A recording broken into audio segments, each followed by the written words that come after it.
आपका जो भी पॉइजन ब्रैकेट, ठीक है ना, Q P should be is equal to 1, ठीक है।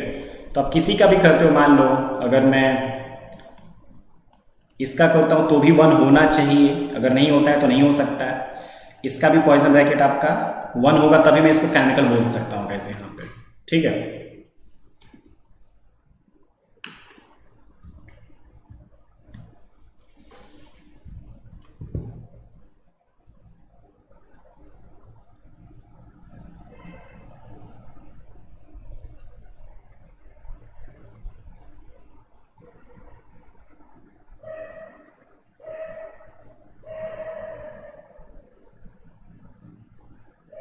इसमें आपको चारों में चेक करना रहेगा, ठीक है। आप यहाँ से शुरुआत कर सकते हैं कि इज इक्वल टू 1 आ रहा है कि नहीं आ रहा है, यहाँ पे चेक कर सकते हैं 1 आ रहा है कि नहीं आ रहा है, यहाँ पे भी चेक कर सकते हैं इसका पॉइजन ब्रैकेट 1 आ रहा है कि नहीं आ रहा। अगर नहीं आया तो आप देख सकते हैं इसको।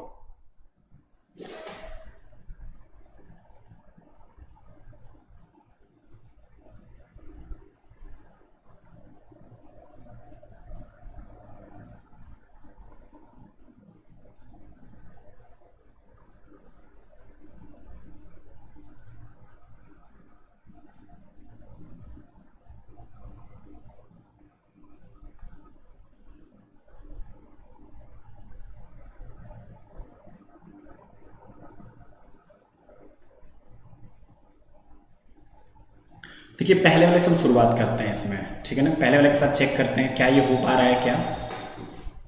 तो सबसे पहले एक चीज देखते हैं, देखिए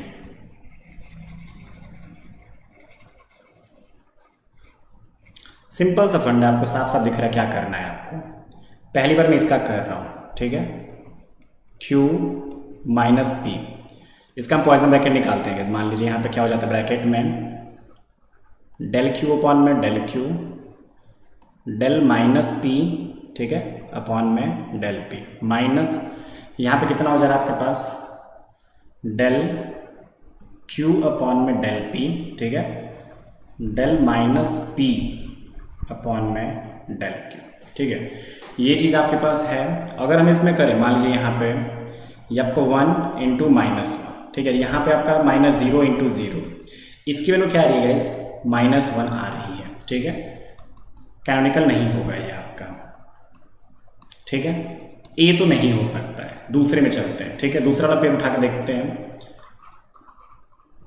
क्यू स्क्वायर पी स्क्वायर, इसमें हम क्या कर सकते हैं ब्रैकेट में डेल क्यू स्क्वायर अपॉन में del Q del P square upon में डेल पी माइनस यहाँ पे कितना हो जाता है आपके पास डेल क्यू स्क्वायर अपॉन में डेल पी स्क्वायर अपॉन में डेल क्यू, ठीक है। इसको अगर हम सॉल्व करते हैं, मान लीजिए यहाँ पे कितना रहता है, यहाँ पे 2q into 2p minus 0 into 0, ये भी आपका नहीं हो पाया, 4pq, ये आपका कैनोनिकल नहीं है, ठीक है। थर्ड वाले में चलते हैं, ये आपका थर्ड हम पेयर देखते हैं, इसमें आपका क्या हो जा रहा है p माइनस q। इसका अगर मान लीजिए करते हैं जैसे कि ब्रैकेट में आपका डेल p डेल q